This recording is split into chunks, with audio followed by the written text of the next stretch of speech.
tell me that you're gonna wait and you won't execute for a month, I don't know what it would be. We actually think that the move up will come, not immediately, but it's gonna come over time. And I think that certainly by the 2015 time period, our belief is you could be a penny, even 2 pennies a kilowatt hour higher than you are today. The analogy that we use, it's a hedge. It's kind of like if you could drive by a gas station and you saw a price that you really liked at the pump, and you could stop at that gas station owner and say, I really like that price, but I don't need the gas now, but I want you to hold that gas for me at that price, and I'm gonna come back in 2 years and I'm gonna buy it from you in 2 years, and I'll pay for you as I use it in 2 years. It's kind of that mentality to think about. And so, it's a risk mitigation strategy. 5.9 or 6 cents a kilowatt hour is very attractive energy. Now, it's energy only. You have your on-core charges on top of it, probably another 2.5 cents. So if basically your cost of energy is in the 8.5 to 9 cent a kilowatt hour range total, including on-course charges. That's an attractive number for really any business, but in particular a school district that has, the fiscal responsibility that I know y'all have. So, and the other thing to keep in mind, and everybody always asks, I'm just going to answer, how do we get paid? We don't get paid until this goes online. So we're not even looking at payments, we're simply advising you about the risk, and we won't even start to receive payment on this until you can start paying your bill to whomever you choose during this contract term. Right. Now, the process. Who actually pays you? We get paid, well, you pay a percentage of it. It's built into this 5.7 number, but whenever you pay your bill, that's how we get So paid. the way the process works is we take your load and package it up, and we'll go to 10 or 12 different electric retailers in the state. In this case, we went to 7. We put the same fraction of a cent per kilowatt hour, which is our fee, in everybody's number, so it's all the same. We really don't have a favorite because it's all the same to us. What we are focusing on is their contract terms. We review those to make sure there's not really any hidden outs or anything in there that the retailers sometimes try to slip in there. We make sure it's the right product. We make sure that we help you with the market timing. But our fee is paid to us as the meter turns. So this financially for us, this is something that starts where we start to get paid for this particular extension in 2015. So it's really not, I'm not going to say it's not about money, because we're in business. The way we pay our employees is by making money, but it's not anything that's going to ring our cash register until the 2015 contract begins. But the mechanics are paying the bill. We write one check to the engine provider, and they will pay you. We don't write a check to you. You never pay us a check. You will never write us a check. But we're up front. We don't want to tell you that it's free to you, because it's not free to you. Our fee is in your price. If a broker ever comes here and tells you that it's free to you, it's really not. It's in our price. It's just you don't have to cut us a check. It's included in the check that you write to the electric retailer. And what we basically do is handle the RFP process for you. We put it out to bid, we let them take a bloody nose, we work on the contractual language, we work on the final agreements, we then get that back to you guys tell us yes, no, and then we go and we put it right back out there, ask for execute the process. And I'll give you an example. I would call it bloody nose. It's general persuasion. But we called Champion this morning when we were refreshing this price, and said, you guys are in there, you're looking good, but you need to, we're in front of the board tonight, and we hope to execute tomorrow. You need to tighten it up. And they squeezed, essentially another 1/10.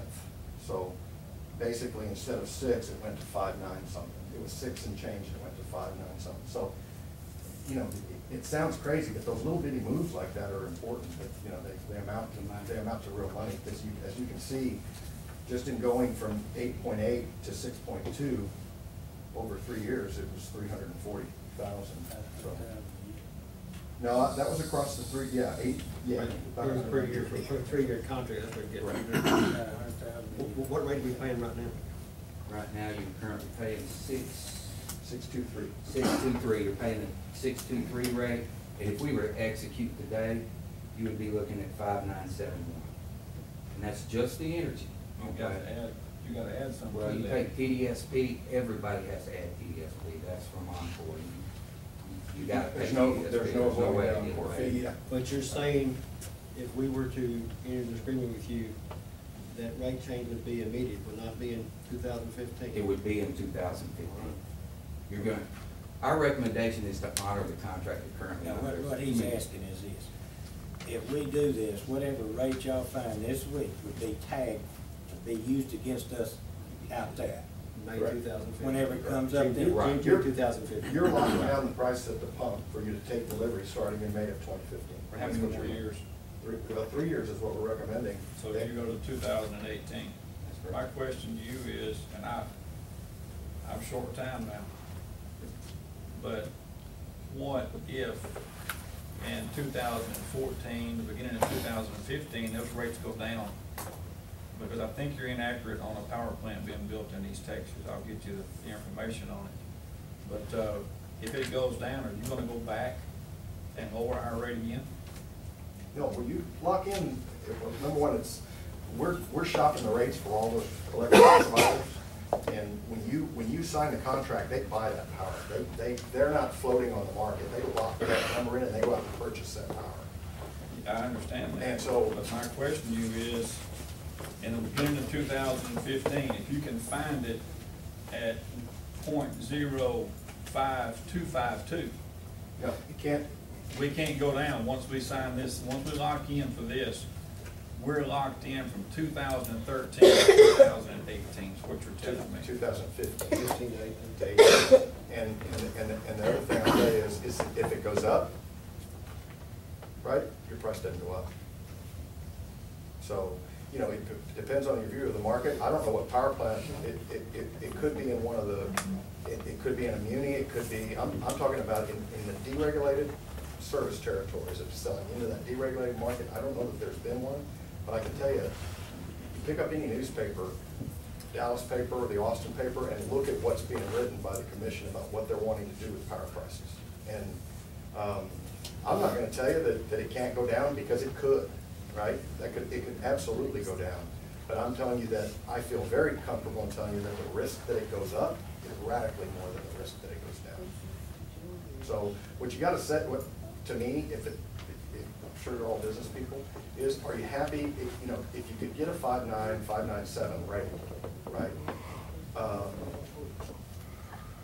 And your risk that it goes to 4.5 is the historic low that we've seen. That's the 10-year low, okay? And I bet you if you go back prior to deregulation, you weren't seeing, of course it wasn't broken out like it is now, but prior to deregulation, you weren't getting 4.5 cent power. So it's safe to say that's the historic low, right? So you got the difference between 5.9 and 4.5, so that's cents, right? What's the historic high? You know what that is? 12 cents in July of 2008. Do you know what 12 cents would do? I mean, a 12-cent rate, it is astronomical. Now, do I think that it's gonna be 8.8? 8.8. How long agreement was that? 5 6 years. It was 5 years, 5 years. It had 60 months in there. But they had a, And in the middle, after 30 months, TXU had the option to opt out. You guys did not. What we're trying to say is, if the floor, if this folder is the floor, we think the market is somewhere around the floor right now. Your risk to be in the positive is probably between here and here. The risk to go negative with this is much greater. You have a much greater risk of being in the negative or being in the red if you wait to execute a contract, 6 months before this current contract terminates. And that's what we're seeing as the market indicators.